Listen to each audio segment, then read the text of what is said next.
Ram Ram resonate across the nation today. The spirit of Ram still guides us. The name of Ram gives us hope. The entire nation today is immersed in Ram. The BJP has called this a cultural awakening of Bharat, which invokes national pride. Lord Ram is not only a religious symbol, he epitomizes a cultural renaissance that was long overdue. There are different ways of experiencing Ram, to see Ram, to feel Ram, and live on the path shown by Ram. All of this together guides us towards a shared goal of truth, compassion, love, and most importantly, a value-driven leadership and a value-driven life. The very embodiment of Raj Dharma, but today Ram is also being interpreted in the larger political narrative. This is different than the Ram which holds our undying astha. This Lord Ram is being given a political hue, but the Ram I'm speaking about is Sabke Ram.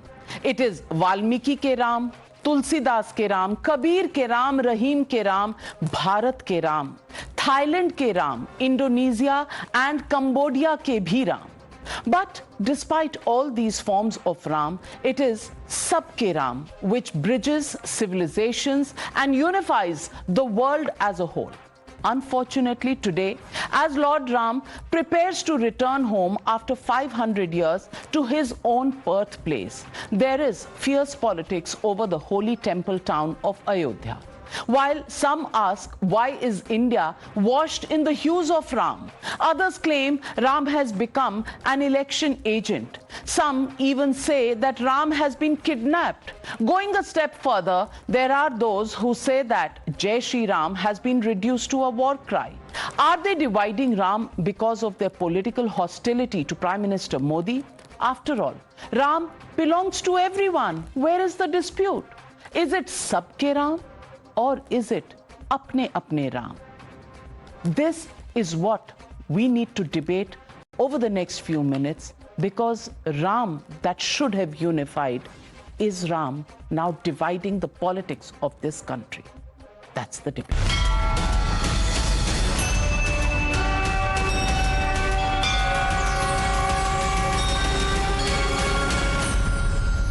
आज इस मुद्दे पर बातचीत करने के लिए और इस पर डिबेट करने के लिए हमारे साथ जुड़ रहे हैं मेरी दाहिनी तरफ डॉक्टर सुधांशु त्रिवेदी जी हैं, बीजेपी के सांसद हैं,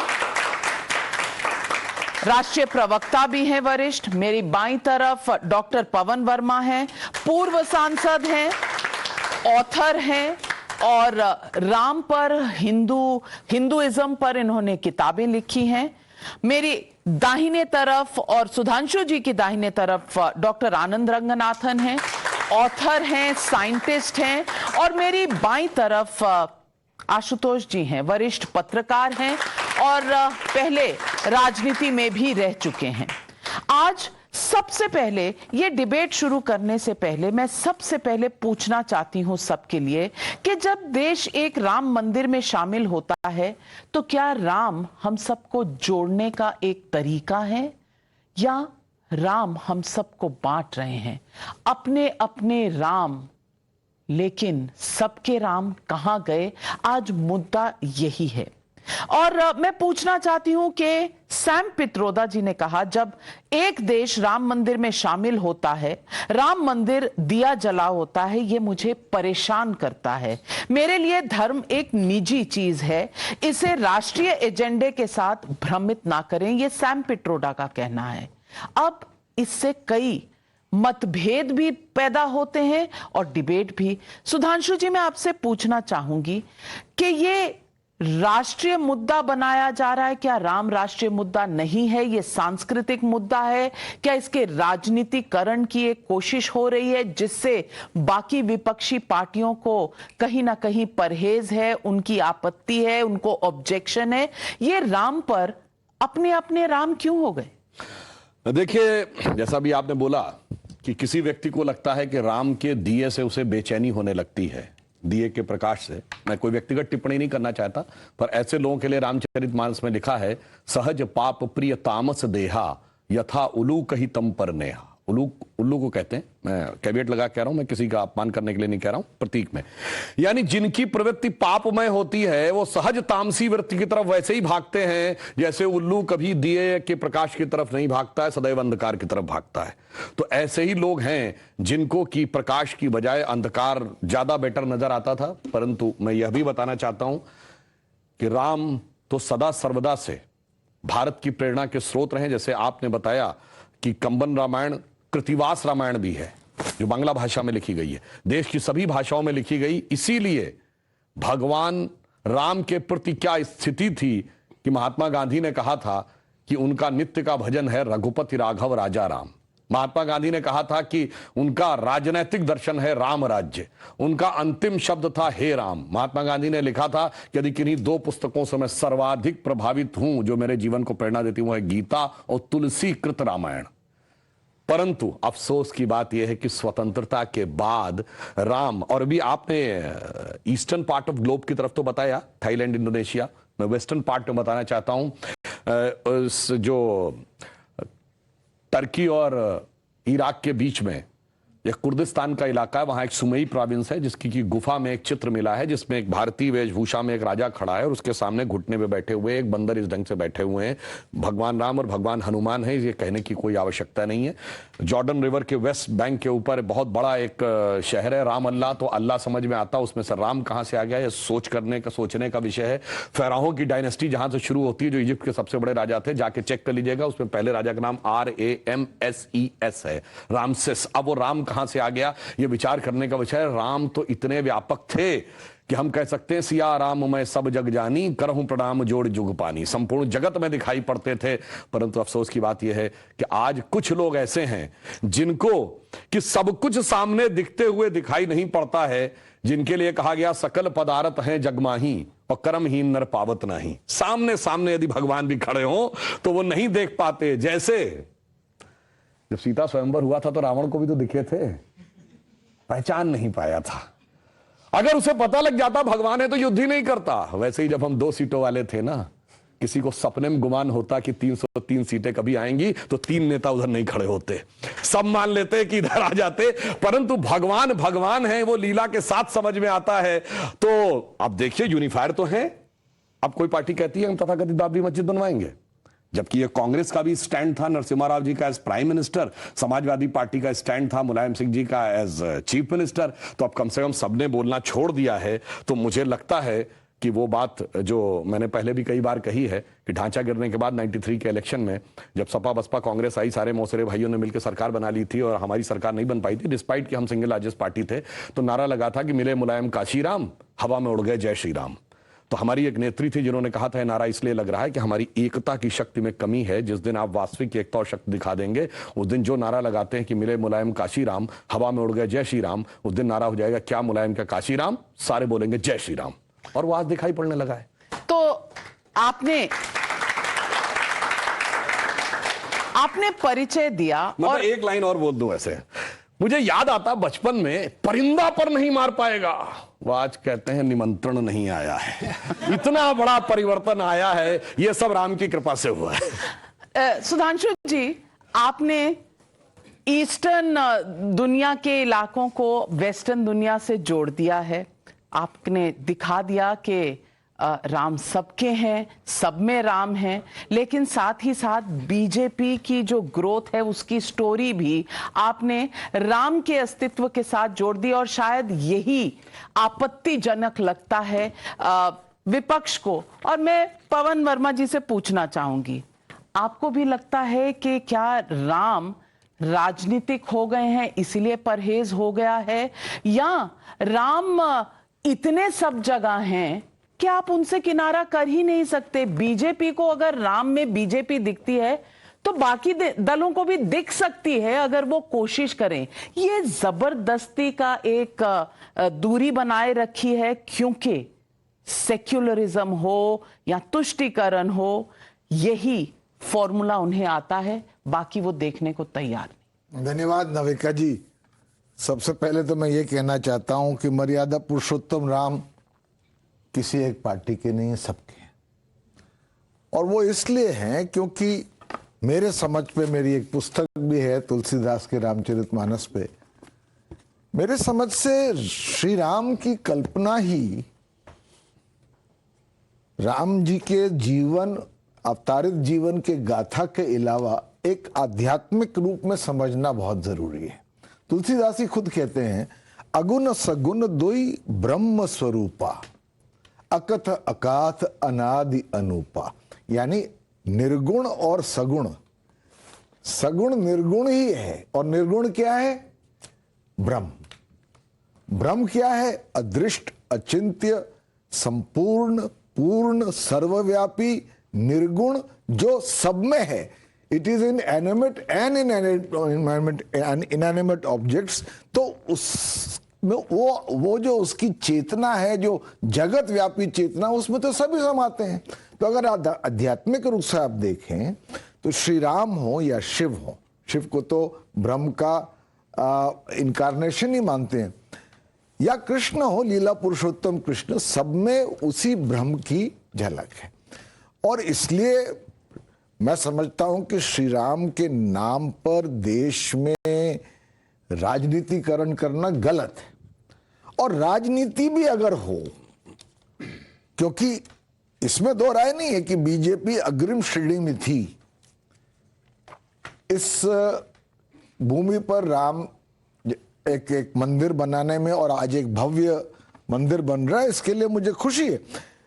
पर ओछी राजनीति से मुझे परेशानी, और ओछी राजनीति से मेरा मतलब यह है कि जब इतने सर्वोच्च काल्पनिक मर्यादा पुरुषोत्तम राम को एक ऐसे स्तर पर उतार दिया जाता है जहां पर जो लोग न तो उनकी फिलॉसफी समझते, न दर्शन समझते हैं, न मर्यादा का शब्द उसके मायने समझते हैं, हर जगह जय श्री राम के नारे लगाने लगते हैं, वहां भी जहां मैं समझता हूं जिस चीज के लिए श्री राम मर्यादा पुरुषोत्तम थे, उसी का खंडन हो रहा है।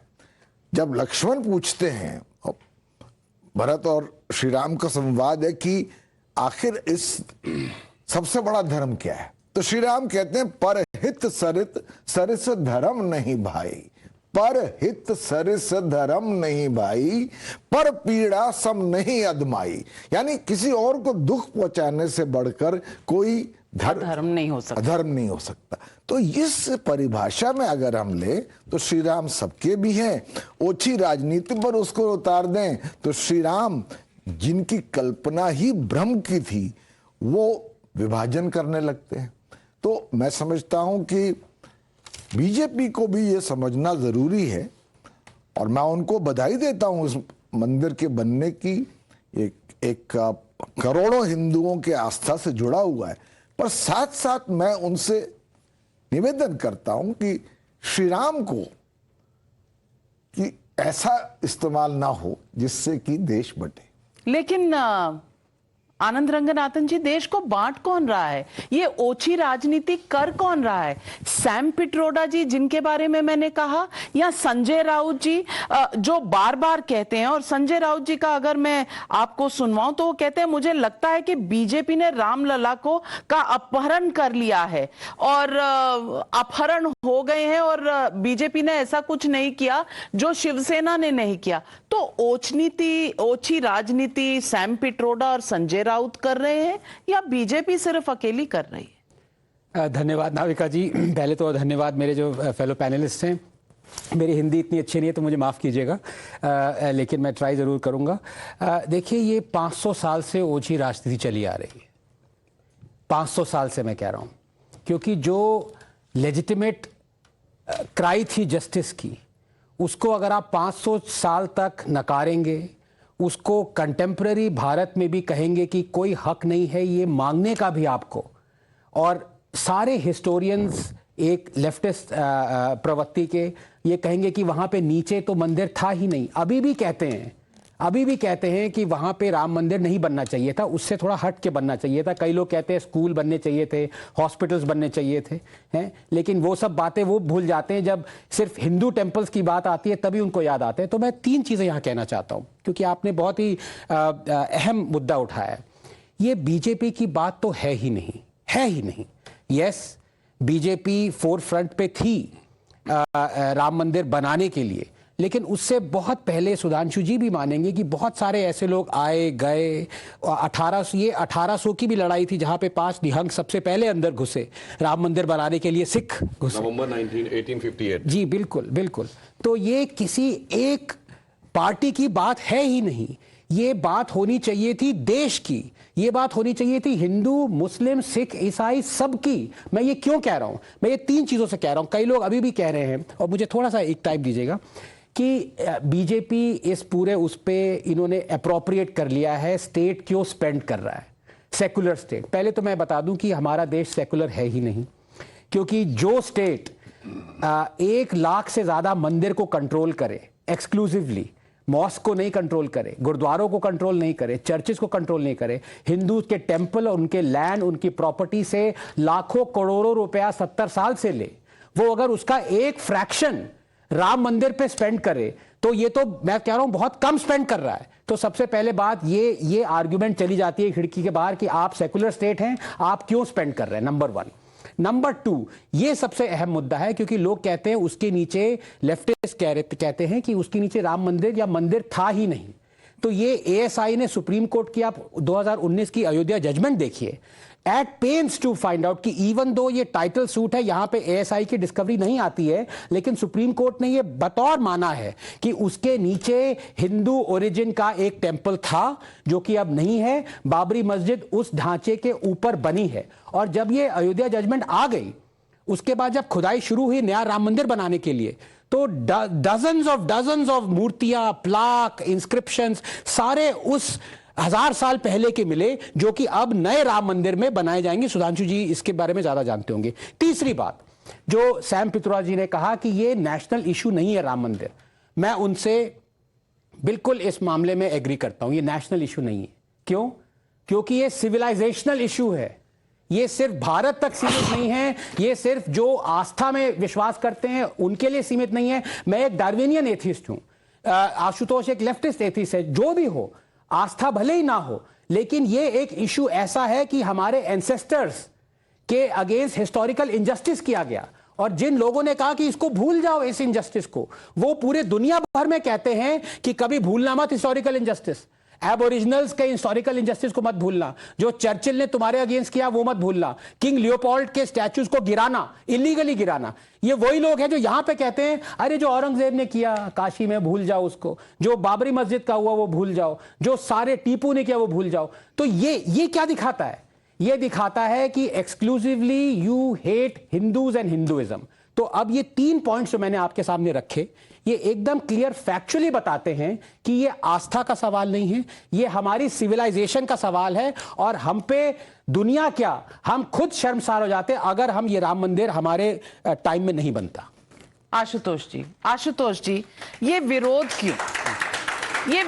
क्यों, जब साइंटिस्ट भी हैं आनंद रंगनाथन, और उन्होंने साइंटिफिकली आपको बताया है राम भारत और हिंदू सिविलाइजेशन से जन्मे, और यहां से इंडोनेशिया तक गए, कंबोडिया तक गए, और दूसरी तरफ वेस्ट बैंक की तरफ भी सुधांशु जी ने बताया। लेकिन भारत में उसके अस्तित्व पर, राम मंदिर बनने पर, 500 साल बाद बनने पर इतनी कश्मकश क्यों नहीं है कोई ये राष्ट्रीय मुद्दा, और इससे किसी को परहेज क्यों होना चाहिए?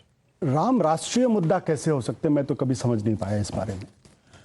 और ये भारतीय जनता पार्टी को ये 1952 में क्यों नहीं समझ में आया कि राम मंदिर एक बड़ा मुद्दा है। तब तो गाय के मुद्दे की बात करते थे। 1984 में जब इनके पास 2 सीटें आई, उसके बाद इनको रामचरितमानस की याद आने लगी, भगवान राम की याद आने लगी, उसके बाद इनको अयोध्या की याद आने लगी। ये अपने आप में बड़ा सवाल है, क्योंकि मैंने काफी कुछ इनका लिटरेचर पढ़ा और मुझे राम मंदिर के बारे में वो तीक्ष्णता दिखाई नहीं पड़ी जो 1984 के बाद इनके दिखाई पड़ती। खैर उस डिबेट में नहीं जाते। राम है क्या, सबसे पहले तो हमें यह समझना पड़ेगा। ये बात है बिल्कुल सही, आनंद की बात मानते हो, हमारे सिविलाइजेशन के एक हिस्सा है और उसके प्रतीक पुरुष कह सकते हैं। लेकिन जब हम राम के बारे में बात करते हैं तो किन राम के बारे में बात करते हैं? वो जो कबीर के राम है, जो कहते हैं मैं तो राम की बहुरिया हूं, ये कबीर कहते हैं। कबीर ये भी कहते हैं निर्गुण राम जपहु रे भाई, अवगत की गति लखी न जाई। ये कबीर कहते हैं, वो एक निराकार परम ब्रह्म की बात करते हैं जिनको आप महसूस करते हैं, जो कहीं किसी मूर्ति में नजर नहीं आते, उनको हर जगह नजर आते हैं। और तुलसी क्या कहते हैं, राम ही केवल राम प्यारा, जान ले जो जाने निहारा। तो तुलसी ये कहते हैं। तो हम किस राम के बारे में बात कर रहे हैं, वो जो निराकार ब्रह्म है या वो जो साकार ब्रह्म है? इन दोनों के बीच में अगर हम ध्यान से देखें तो रामचरितमानस में आ जाते हैं। जब रामचरितमानस के पहले की बात कही जाती है कि भाई हिंदू धर्म में वैश्य और शैव के बीच में जबरदस्त झगड़ा हुआ, लेकिन रामचरितमानस का अगर आप बालकांड, हमारे बहुत सारे बच्चे यहां बैठे उनको ये पता होना चाहिए कि रामचरितमानस है क्या। आप किसी भी बीजेपी वाले से पूछे नहीं बता पाएंगे वो। रामचरितमानस दरअसल भगवान शिव के मानस में राम की कथा, यह है रामचरितमानस का अर्थ। और भगवान शिव माता पार्वती को पूरी कहानी बताते हैं। जब माता पार्वती कहती मुझे भगवान राम के बारे में बताइए, तो वह कहते हैं पार्वती जो तुमने कहा वो तो दुनिया का परम कल्याण है। तो वो कहते हैं भगवान शिव पार्वती को राम की कथा कहते हैं, तो वो तो शैव और वैष्णव दोनों को जोड़ देते हैं, वहां से वो लड़ाई खत्म हो जाती। और ये राम की जो कथा चार घाटों पर कथा कही जाती है। एक पे भगवान शिव पार्वती को बताते हैं, दूसरे पे याज्ञवल्क्य भारद्वाज को बताते हैं, तीसरे पे काकभुषुंडी कौवों को बताते हैं, और चौथे पे खुद तुलसीदास इसका पाठ करते हैं। अब प्रश्न ये उठता है, जब राम ऐसे हैं कि जिनकी कथा खुद भगवान शिव कहते हैं, तो बीजेपी कहते हैं राम सिर्फ मेरे हैं, और जो कहेगा कि राम कबीर वाले हैं हम उनको नहीं मानते। मैं अयोध्या के पास का रहने वाला हूं, वहां पे बचपन में सिखाया गया जय सिया राम। भगवान राम बिना सीता के माना ही नहीं कि हमारी परंपरा में। ये कहते हैं जय श्री राम। मुझे जय श्री राम में कोई दिक्कत नहीं है।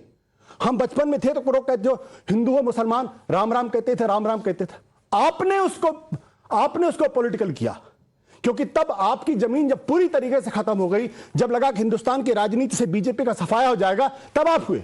शीतला प्रसाद सिंह ने किताब लिखी है, जो अयोध्या के रहने वाले बड़े पत्रकार हैं, वो आप उनको लेफ्टिस्ट के लिए राइटिस्ट के लिए, उन्होंने एक प्रसंग का उदाहरण किया है कि जब यह बातचीत चल रही थी राम के इस राम मंदिर का कैसे निपटारा हो, तो एक सोल्यूशन आया। उस सोल्यूशन को लेके बहुत प्रसन्न हुए अशोक सिंघल, और वो गए बाला साहब देवरस के पास, और उन्होंने कहा कि बाला साहब जी ये प्रसंग है, बहुत अच्छा, राम मंदिर तो बन जाएगा। बाला साहब देवरस ने अशोक सिंघल को डांट लगाई, बोले क्या बेवकूफी की बात करते हो, और ये मैं नहीं कह रहा हूं, किताब में लिखा हुआ है, आज भी वो किताब उपलब्ध अगर आप पढ़ेंगे, शीतला प्रसाद सिंह की जो अयोध्या। इस मुद्दे पर हमें इस देश के अंदर 300 सीटें लेकर आनी, अपनी सरकार बनानी। प्रश्न यह कि कौन राजनीति कर रहा। बाला साहब देवरस कोई मामूली आदमी नहीं थे, वो आरएसएस के प्रमुख थे। अशोक सिंघल मामूली आदमी नहीं थे, वो विश्व हिंदू परिषद के प्रमुख थे। तो प्रश्न यह है, या तो ये जो प्रसंग है या तो ये गलत है, या फिर ये जो बात कह रहे हो। तो मेरा बहुत बुनियादी सा सवाल यह है कि जो राम आपको 1952 में दिखाई नहीं पड़े, 1962 में दिखाई नहीं पड़े, 1972 में दिखाई नहीं पड़े, वो आपको 1984 में कैसे दिखाई पड़ गए जब आपके 2 सीटें आई। तो राम पे राजनीति कर कौन रहा है? और आप हर आदमी को आप राम विरोधी हैं, आप भगवान विरोधी हैं, आप हिंदू विरोधी हैं, आप संस्कृति विरोधी, आपने ठेका ले रखा है, आपका कॉपीराइट है, लिख के किसी ने दे दिया है। ये कहना बंद करिए। भगवान राम यहां बैठे हुए हर आदमी के मन में है, हमारे मन में भी है। मैं नास्तिक हूं, मैं किसी धर्म में नहीं मानता, लेकिन मैं भगवान राम को मानता हूं, क्योंकि वो हमारे प्रतीक पुरुष। और आखिरी बात, बीजेपी की एक चीज बिल्कुल स्पष्ट कर देनी चाहिए, बार बार घालमेल करते हैं। भगवान राम अगर भगवान है तो फिर इतिहास पुरुष कहना बंद कर दीजिए, क्योंकि जो पुरुष है, जो इंसान है, वो आदि है और अंत है। उसमें ईश्वर आदि अनंत से परे है, वो इंडिस्क्राइबेबल है, वो अनिर्वचनीय है। तो ये भी स्पष्ट कर दीजिए आप कि आप उनको इतिहास पुरुष मानते हैं। अगर मानते हैं तो फिर उनका जन्म है, अगर जन्म है तो फिर वो इंसान है, फिर भगवान कैसे हुए? चलिए, बहुत बढ़िया। देखिए, पहली बात तो ये हो गई कि भाई सब मानने को तैयार हो गए, नास्तिक भी मानने को तैयार हो गए। इससे बड़ा क्या हो सकता है? लेफ्टिस्ट प्रोपेगेंडा देखिए, बाला साहब देवरस और अशोक सिंघल के बीच की बातचीत में एक लेफ्टिस्ट पत्रकार बैठा हुआ है और कितनी अथॉरिटी से बता रहा है ये बात हुई, वो बोला गया और ये डांट खा गई। मुझे तो समझ में नहीं आता भाई कौन सा लेफ्टिस्ट पत्रकार बाला साहब देवरस और अशोक सिंघल जी के बीच में था। ये प्रोपेगेंडा होता है। और मैं आपको बात बताना चाहता हूं, जहां से आंदोलन शुरू हुआ 1983 की बात थी, उस समय जब मीनाक्षीपुरम में एक बड़ी घटना हुई जिसमें भारी संख्या में दलित समाज के लोग मुस्लिम बन गए थे। संघ ने इस विषय को बहुत प्रबलता से उठाया, इंदिरा गांधी ने हस्तक्षेप किया और वो विषय चूंकि देश में इतना बड़ा बन गया था, फिर इंदिरा गांधी के हस्तक्षेप के बाद बाहर आई बात। उस समय हम 2 सीटों वाली पार्टी नहीं थे जनाब, और पहली रैली जुलाई 1984 लखनऊ के बेगम अजहत महल पार्क में हुई, जिसमें मैं भी बच्चे के रूप में गया था। हमारा नारा था लोकतंत्र की देखो शान, बंदी बने हुए भगवान। ये आप 84 के इलेक्शन की बात कर रहे हो, उसमें भी अगर हमारा राजनीतिक वजूद खत्म हो गया था, तो बच्चों से कहता जाके चेक करिए, कांग्रेस के बाद सबसे ज्यादा वोट परसेंटेज में हम नंबर 2 की पार्टी थे। 8.96% वोट था हमारा 1984 में। अब जो इन्होंने कहा, देखिए लोग नास्तिक होकर भी कितना बढ़िया दर्शन की व्याख्या करने लगते हैं कि भगवान, अभी इन्होंने भी कहा कि भगवान है तो इंसान कैसे हैं। अरे तुलसी ने जवाब दिया है, व्यापक ब्रह्म निरंजन अविगत विगत विनोद सो अज प्रेम भगति बस कौशल्या की गोद। वो कहते हैं कि ये ब्रह्म है, अनादि है, परंतु भक्ति के कारण वह आपको दिखाई पड़ते हैं। जैसे सूर्य आपको दिखता है ऊपर, मगर आपको शीशे में रिफ्लेक्शन में देखता है। अगर शीशा साफ होगा तो आपको साफ साफ रिफ्लेक्शन सूर्य का दिखेगा, यानी वो उस रूप में आते हैं। और ये लोग बड़ी मजेदार बात करने लगते हैं कि साहब तुलसी के राम अलग हैं और उनके राम अलग हैं। तो तुलसी ने भी कहा, सिया राम मैं सब जग जानी, करहूं प्रणाम जोर जुग पानी। तो कबीर ने कहा है, दुल्हिन गाओ मंगल चार, हमरे घर आए रे राजा राम भरतार। राजा राम बोला है, 1 लाख पूत 1.25 लाख नाती, ता रावण घर दिया न बाती। तो रावण भी उन्होंने बहुत साफ साफ कहा है। परंतु मजेदार बात यह है कि सेकुलर लोगों को इस बात पे तो आपत्ति है। आनंद रंगनाथन जी ने अच्छा जवाब दिया कि मंदिर में पैसा नहीं लगे, मगर सेकुलर सरकार को हज सब्सिडी देनी चाहिए थी, उस पर किसी को आपत्ति नहीं थी। जबकि मुस्लिम अकीदे के अनुसार हज अपने पैसे से जाया जाता है, सरकार के पैसे से नहीं। और मुस्लिम भावना के अनुसार तो सरकार काफिर है, काफिरों के पैसे से तो हज कबूल ही नहीं होगा, मगर वो सब कुछ चलता था। मजे की बात, हमने कभी नहीं कहा हम मंदिर बनवाएंगे, हमने कहा मंदिर का मार्ग प्रशस्त करेंगे। कांग्रेस में कहा, नरसिम्हा राव ने मस्जिद बनवाएंगे, मुलायम सिंह ने कहा मस्जिद बनवाएंगे। और इन्हीं के नेता वकील का चोला ओढ़कर, हमने चुनाव से नहीं जोड़ा, याद करिए बाबरी मस्जिद एक्शन कमेटी का वकील बनकर किसने कहा था, 2019 के बाद इसको जजमेंट को ले जाइए वरना इसका राजनीतिक लाभ मिलेगा। तो राजनीति करने का जो सारा का सारा वो बात है। और अंत में एक बात और कह दूं, क्यों आवश्यक है? इसलिए आवश्यक है कि राम मंदिर बन के जानते क्या संदेश देगा? दुनिया का इतिहास भरा पड़ा है कि भाई भाई की गर्दन काट के गद्दी पे बैठा, बेटा बाप को मार के गद्दी पे बैठा। यह दुनिया को एक संदेश देगा कि एक ऐसा भी महापुरुष है, एक ऐसे भी भगवान है, एक ऐसी महान संस्कृति है जहां पिता के एक वचन के लिए संपूर्ण राज्य छोड़कर बेटा जंगल में चला जाता है। जहां जिसको राज मिलने वाला होता है वो खड़ाऊ रख के शासन करने लगता है, दूसरा भाई जंगल में चला जाता है। यह संदेश देगा। और दूसरा संदेश जानते क्या देगा? आज दुनिया में देखिए क्या है, रशिया ने यूक्रेन पर अटैक किया हुआ है, हमास ने इजराइल पर अटैक किया हुआ है, चाइना ने पहले तिब्बत को एक्वायर किया, अब ताइवान के ऊपर नजर है, कुवैत को इराक ने कैप्चर कर लिया। एनेक्सेशन, सब्जुगेशन एंड डोमिनेशन, पूरी दुनिया में कॉन्फ्लिक्ट है। भगवान राम ने क्या संदेश दिया? जब लंका को जीता, क्या एनेक्सेशन किया, अपने राज्य में लाया? नहीं। उसका सब्जुगेशन किया, कोई अपना डिप्यूटी अपॉइंट किया? नहीं। उसका कोई डोमिनेशन किया कि कोई उससे ट्रीटी रिक्वाई? नहीं। कहा भाई अपने अपने धर्म का पालन करो, बस हम इतने ही में करते हैं। तो पूरी दुनिया को जियो पॉलिटिकल संदेश अगर कोई देगा तो वो ये देंगे। और मैं एक बात और कहना चाहता हूं, जो आपने कहा राम शब्द का अर्थ जानते क्या है? रम धातु से बना है। जैसे आपने हिंदी में और संस्कृत में शब्द सुना होगा रमणीक स्थान, रमता जोगी, यानी जिसमें चीज सेटल हो। राम शब्द का संस्कृत में अर्थ है रमन्ते इति रामः, अर्थात वह एलिमेंट जिसमें संपूर्ण संसार सेटल्ड है। और वो एलिमेंट का संघर्ष किससे है? दशानन से, 10 मुख वाले रावण से, उसकी 10 इंद्रियों की बहिर्मुखी पिपासा से। और राम उत्पन्न कैसे होंगे? राम के पिता क्या नाम है? दशरथ। तो 10 इंद्रियों को रखेंगे तब भगवान, तब डिवाइन एलिमेंट आपके अंदर उत्पन्न होगा। Extrovert tendency of all the 10 senses को डिस्ट्रॉय करेगा और धर्म स्थापित होगा। जब ये कहने लगते हैं ये राम वो राम, तो मुझे जानते क्या नजर आता है? वही बच्चों को एलिमेंट्री पढ़ाया जाता है 1 2 3, फिर आगे जाके वो फ्यूचर में एमएससी मैथमेटिक्स भी करता है, बैलिस्टिक इक्वेशन भी बताता है। पर ये कहेंगे नहीं वो बैलिस्टिक इक्वेशन है तो फिर तो 1 2 नहीं पढ़ाना चाहिए, क्योंकि वो तो अलग है। मैं पहले भी उदाहरण दे चुका हूं।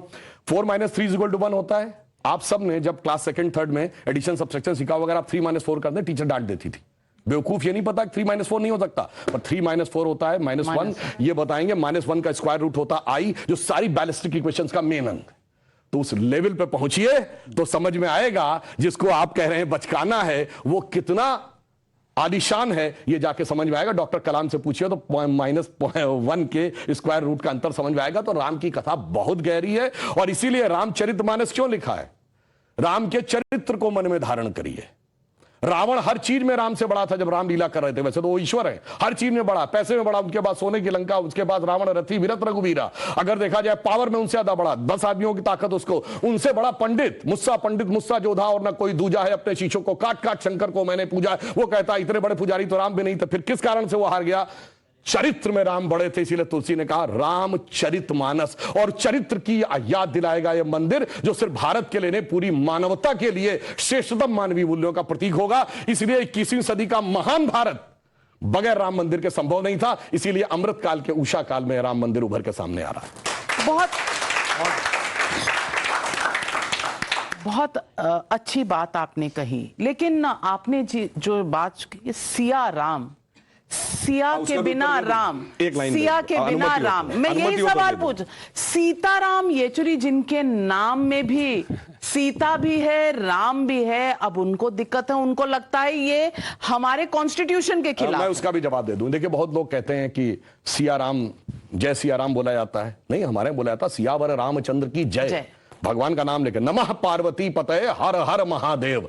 मगर यहां पे क्या है? तो रामलला का मंदिर है। अभी तो रामलला है, बालक है, जब बड़े होंगे, विवाह होगा, तब सिया राम होंगे ना। अभी तो श्री राम ही है, रामलला है। तो जब राम मंदिर का बात आएगी, रामलला का मंदिर में तो जय श्री राम ही होगा। जब वो बड़े होकर राजा राम बनेंगे तो जय सिया राम होगा। और जय Shri Ram is a battle cry, ये भी कुछ लोग कहते हैं। सीताराम येचुरी जिन्होंने कहा कि ये हमारे संविधान के खिलाफ है कि इस तरह से पूजन हो, इस तरह से उद्घाटन हो। भाई निमंत्रण आता तो दिक्कत, नहीं आता तो दिक्कत, दोनों तरफ मोदी की दिक्कत। गुस्सा राम पर क्यों? नविका जी, मैं तो मर्यादा पुरुषोत्तम राम का उपासक हूं, मेरा नाम ही पवन कुमार है, तो मैं तो उनके साथ ही हूं। पर कभी कभी मुझे सुधांशु जी की बात से लगता है कि संविधान को हटा देना चाहिए। अब सारी प्रेरणा के स्रोत श्री राम है। मतलब इस देश में, इस महफिल में, इस अंजुमन में बहुत से ऐसे लोग हैं जो श्री राम को भी मानते हैं और चिदानंद रूप शिवोहम शिवोहम को भी मानते हैं, देवी को भी मानते हैं। तो मैं समझता हूं कि एक हद तक तो ये कहना सही है कि श्री राम इस देश की, जैसे मेरे मित्र रंगनाथन जी ने कहा, एक सिविलाइजेशनल वैल्यूज के प्रतीक हैं। और हम हैं एक एंशिएंट सिविलाइजेशन और एक young nation. We are an ancient civilization. तो श्री राम का पूजन, उनके लिए एक भव्य मंदिर बनाने में कोई किसी को परेशानी नहीं होनी चाहिए।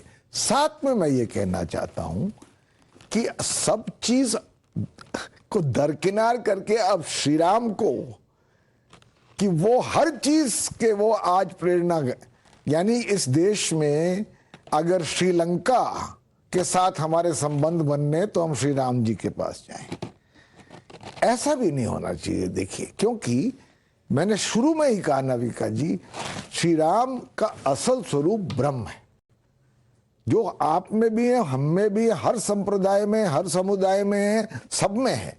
और एक श्री राम जी की खास व्याख्या है। जब उनकी पैदाइश होती है, तुलसीदास लिखते हैं, भय प्रगट कृपाला दीन दयाला। वो कृपालु हैं।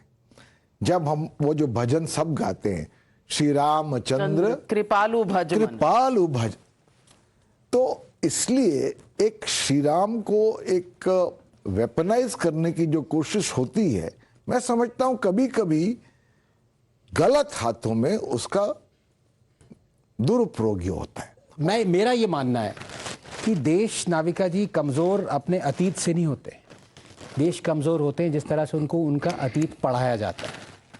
70 साल से हमें हमारा अतीत ये पढ़ाया गया है कि जो हमारे अगेंस्ट हिस्टोरिकल इनजस्टिसेस हुए हैं उनको माफ़ कर दो, उनको भूल जाओ। मैं बार बार, जैसे पवन जी ने बात करी कि सुधांशु जी जो चाहते हैं कि कॉन्स्टिट्यूशन हट जाए, राम राज्य आ जाए। कॉन्स्टिट्यूशन के पन्नों पे जहाँ पे फ्रीडम ऑफ स्पीच है, आर्टिकल है, उस पे एक इंस्क्रिप्शन है, इमेज है, लॉर्ड राम सीता मैया के साथ और लक्ष्मण जी के साथ अयोध्या वापस लौट रहे हैं। कॉन्स्टिट्यूशन में इमेज है। और ये आप किस राम राज्य की बात करते हैं? राम राज्य का मतलब मैं जानता हूं जिस तरह से जस्टिस दिया गया हर किसी को, इतने एक्सट्रीम तक जस्टिस चला गया कि अपनी वाइफ को भी उन्होंने नकार दिया और जो कुछ कह रहा था उनके अगेंस्ट उसको जस्टिस देने का मतलब एब्सोल्यूट एक्सट्रीम। ये तो वैसे महिलाओं को पसंद नहीं है वाल्मीकि जी का ये जो प्रसंग। हाँ, पर मैं ये कहना चाह रहा हूं कि राम राज्य का मतलब है जस्टिस। ये कैसा जस्टिस है जहां पे हिंदुओं, ये कैसा राम राज्य आ गया है हिंदुओं के लिए, जहां पे हिंदू अगर कहते हैं कि ये मंदिर हमारा है, ये हमें वापस दो, वो कोर्ट्स को भी अप्रोच नहीं कर सकते जस्टिस के लिए। कम से कम जजमेंट आपके अगेंस्ट जाए, फॉर जाए, वो अलग बात है। यहां पे तो आपने प्लेसेस ऑफ वर्शिप एक्ट लगा दिया है राम राज्य में, जहां पे आप कोर्ट के पास भी नहीं जा सकते। ये कैसा राम राज्य है जहां पे आपने सिर्फ टेंपल्स को कंट्रोल किया है, जहां पे 7 लाख हिंदूज अपने ही देश में, मेजॉरिटेरियन स्टेट में, हिंदू राष्ट्र में रेफ्यूजीज हैं। हिंदू राष्ट्र मत बोलिए, ऑब्जेक्शनेबल है। और हिंदू राष्ट्र से बहुत तो बोल चुके हैं कि पर मैं बस- लेकिन सैम पिट्रोडा जी कहते हैं कमलनाथ के फॉलोअर हैं। नहीं मुझे बिल्कुल नहीं, मुझे मगर मालूम था कि हम हिंदू नरेंद्र धर्म मोदी को जी के सनातन फॉलोअर धर्म का हैं। उन्मूलन और नहीं कर कमलनाथ रहे के फॉलोअर कब से हो ना गए? एक चेहरा ये है और एक चेहरा है इरेडिकेशन ऑफ सनातन धर्म। बस मैं आपको खत्म कर कमलनाथ दोहरे में के निपट गए रेफरेंस भाई। की जरूरत नहीं, पर हिंदू राष्ट्र आपने कहा तो मैं कह रही हूँ, इससे फिर एक चल जाएगा। लेकिन कॉन्फ्रंटेशन, कंट्रोवर्सी हो जाए। अभी बहुत सारे लोगों ने, आशुतोष इंक्लूडेड हैं, वो कह रहे हैं हाँ राम मंदिर, मुझे बड़ी खुशी है राम मंदिर वहां बन रहा है। 20 साल पहले ये उन्हीं लोगों में से थे। मैं ये नहीं कह रहा कि वहां पे स्कूल बनाओ, अस्पताल बनाओ, नीचे तो था ही नहीं मंदिर, ये है। मैं अभी इनसे ये टेस्ट ले रहा हूं मैं इनका, इसीलिए मैं बार बार इस पे कह रहा हूं कि ये आस्था का सवाल नहीं है नाविका जी। मेरे जैसा डार्विनियन एथिस्ट ये चाहता है, ये सिविलाइजेशनल इशू है। कोई नहीं कह रहा वहां अब स्कूल मैं बना दो। सुधांशु जी, मैं इन्हीं से पूछना चाहता हूं, क्या आप चाहेंगे कि काशी का मंदिर वापस मिले, वो जो ज्ञान व्यापी जो है हिंदूज को वापस मिले? क्या आप चाहेंगे कि मथुरा का ईदगाह हटे और वहां पे जो कृष्ण जन्म स्थान है वो हिंदुओं को वापस मिले? आप नहीं चाहेंगे, क्योंकि आपका प्रिज्म जो है वो ये सिविलाइजेशनल इशू मानता ही नहीं है। वो ये मानता ही नहीं कि इनजस्टिस हुआ है। आपको ज्ञान व्यापी दिख रही है, आपको काशी विश्वनाथ मंदिर दिख रहा है टूटा हुआ, उसके ऊपर गुंबद बनाए हैं, लेकिन फिर भी आप ये कहते हैं। और मैं ये आज डंके की चोट पे कहता हूं कि ये इसीलिए ये आस्था का इशू नहीं है, क्योंकि अगर कोई मेरा मुस्लिम भाई अगर वो कहता कि मेरी मस्जिद ढाई गई है, इसके ऊपर किसी राजा ने हिंदू टेंपल बनाया है, मैं उसके साथ कोर्ट जाता उसको जस्टिस दिलाने के लिए, क्योंकि ये सिविलाइजेशन, ये हमारी धरोहर है। आशुतोष जी, ये आस्था का सवाल नहीं है। आप कहिए कि काशी मंदिर वापस मिलना चाहिए, बोल दीजिए। मुझे जो आपत्ति है इन सारी चीजों पे, जब हो जाएगा तब कि जब आप हिंदू धर्म के बारे में बात करेंगे, जब आप भगवान राम के बारे में बातचीत करेंगे, उसे मुसलमान का लाना बहुत जरूरी है। ये जो बाइनरी आप क्रिएट करते हैं, बिना मुसलमान के, बिना इस्लाम के, बिना बाबरी मस्जिद के, क्या भगवान राम का अस्तित्व तो नहीं हो सकता? नहीं, सिर्फ राम मंदिर, नहीं, क्योंकि बाबरी आप दोनों लोगों ने बार बार रमजान का जिक्र किया, आपने हज का जिक्र क्यों करते हैं इसका? आप तो पढ़े लिखे आदमी है ना, दोनों लोग पढ़े लिखे। आपसे 27 जुलाई 1937 हरिजन एक अखबार था जिसके एडिटर थे महात्मा गांधी। मैं पढ़ के सुना देता हूं, और ये आजकल के बच्चों को बहुत जरूरी जानना। I can't give you the reference of Ramchandra or Krishna because they were not considered as historical figures. I cannot help it but to present to you the names of Hazrat Abu Bakr and Hazrat Umar Farooq. They were leaders of a vast empire, yet they lived a life of austerity. जब गांधी जी से पूछा गया, जब ये debate हो रही थी राम राज्य कैसा हो, किस तरीके से, राजा कैसा होना चाहिए, वो अबू बकर और अबू उमर का जिक्र करते हैं। ये कौन है? ये पैगंबर मोहम्मद के बाद जो पहले खलीफा बने उनका नाम था अबू बकर, जो दूसरे खलीफा बने वो अबू उमर, जो तीसरे खलीफा बने वो अबू उस्मान, चौथे जो बने वो अली थे। गांधी जी को इस्लाम से प्रॉब्लम नहीं, वो कहते हैं हमें अबू बकर से सीखना चाहिए, हमें अबू उमर से सीखना चाहिए।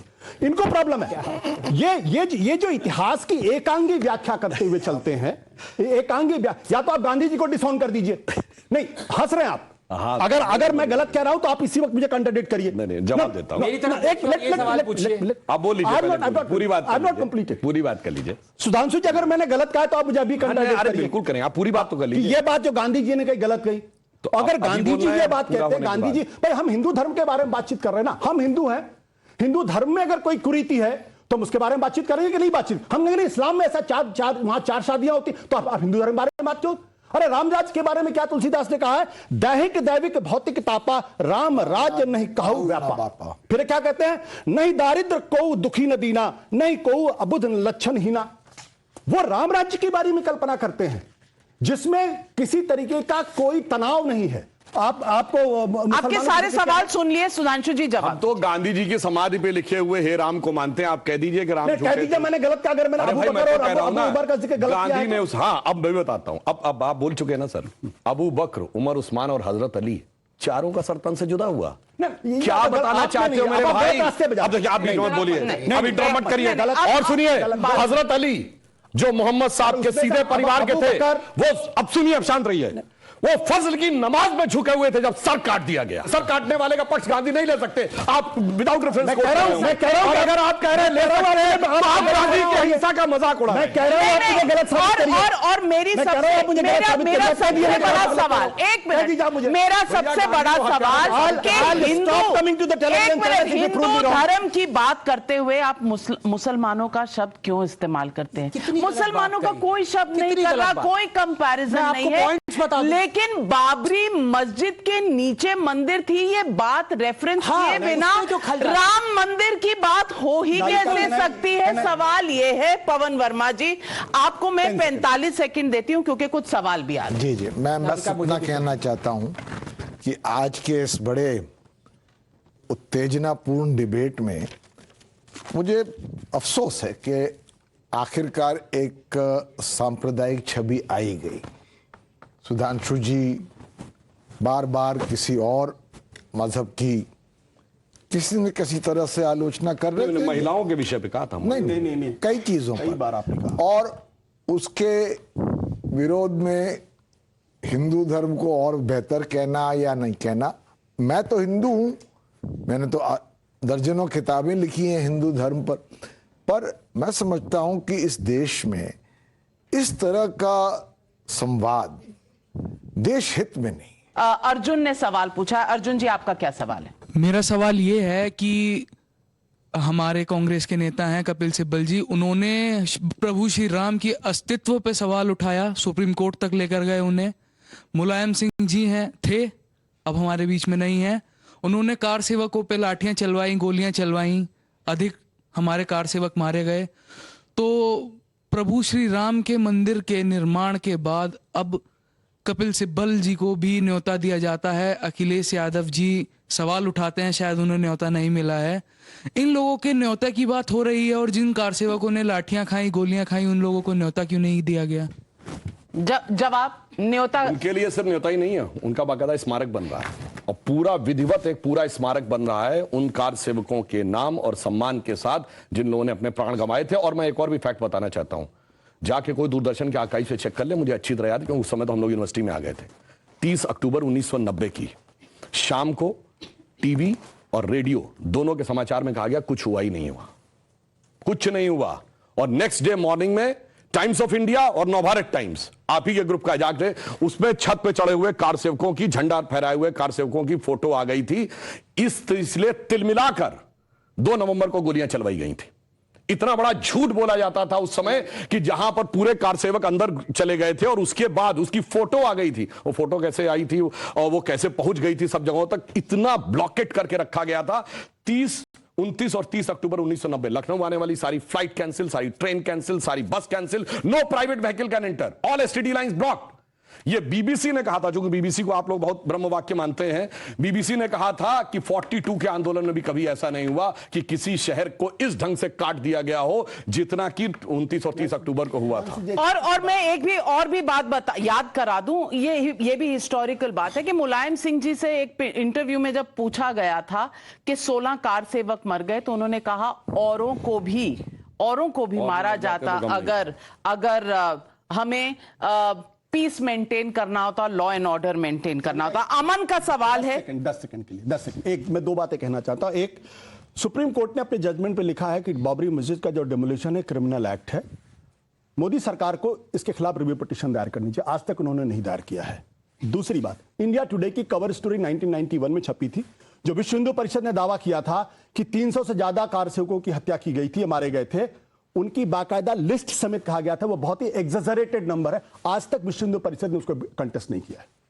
ओके, अमन का सवाल। अमन Yes. सर, अभी हाल ही में राम मंदिर में पुजारियों की भर्ती हुई, जिसमें सिर्फ ब्राह्मणों को ही मौका मिला, अन्य जातियों को मौका क्यों नहीं मिला? हाँ, बिल्कुल मिलना चाहिए। साहब, आपको पता है, क्यों नहीं मिला? आप वाल्मीकि को देखिए। 20,000 हमारे ऐसे मंदिर हैं जहां पर दलित पुजारी हैं।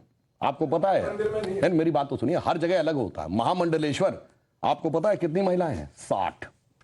और आपको पता है कि हमारी निरंजनी अखाड़े की महामंडलेश्वर साध्वी निरंजन ज्योति, उनकी जाति SC में भी आती है और वो महिला भी हैं, वो महामंडलेश्वर हैं।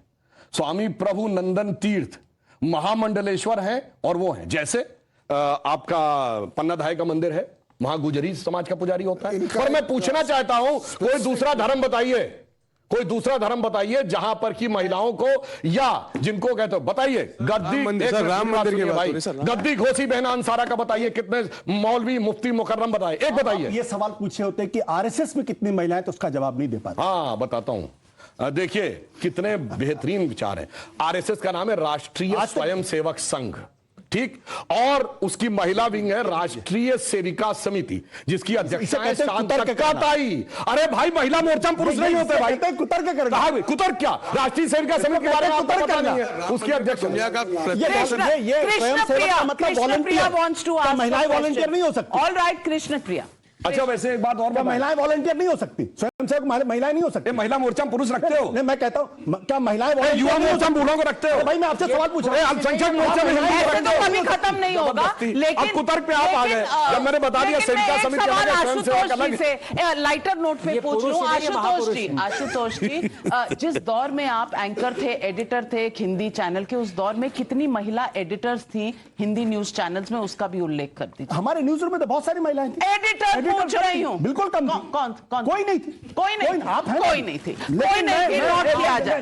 नाविका जड़ है सारी RSS एक प्रोग्रेसिव, अच्छा, कम्युनिस्ट पार्टी का दलित अध्यक्ष बताइए, संगठन है, वहां कम्युनिस्ट पार्टी का बताइए, दलित अध्यक्ष बताइए, और पोलित ब्यूरो के कितने दलित सदस्य? मैं कह रहा हूं, उनसे सवाल नहीं पूछा। क्या लंदन की बात करिए, क्योंकि आप ये लंदन बोले नहीं, मैसूर की बात करिए। कृष्ण प्रिया का सवाल। अरे भाई, आप जहां खड़े वहीं की बात कर रहे हैं। Question is to you both. Since childhood, we have been hearing, glorifying, and talking about Maryada Purushottam Shri Ram. But now, when we talk about Shri Ram, it's more of political side. Yes. He is taken as a political figure. So I just want to ask you, this time, is it because of 2024 elections, or the intention is to bring back the traditions, civilizations, and the spiritualism? That's Can I answer it? आप बोलिए। मैं उनसे बहुत अच्छा सवाल पूछा आपने। मैं उसमें एक और चीज जोड़ना चाहता हूं। इसका साइकोलॉजिकल रीजन क्या है? इसका रीजन ये है कि जो कम्युनिस्ट हैं या लेफ्टिस्ट प्रवक्ता के हैं, उनको हिंदूज और हिंदुइज्म अच्छा लगने लगेगा अगर ये एक्सटिंक्ट हो जाए। It's called taxidermy fetish. अरे कितना प्यारा रिलीजन था, कितने प्यारे गॉड थे। Nothing is hated more than religion और a way of life that is alive and kicking for 8,000 years. अब इसका एक एग्जाम्पल देता हूं, किस तरह से वोकिज्म महात्मा गांधी ने वर्च्यू सिग्नलिंग के उसमें घुसा दिया।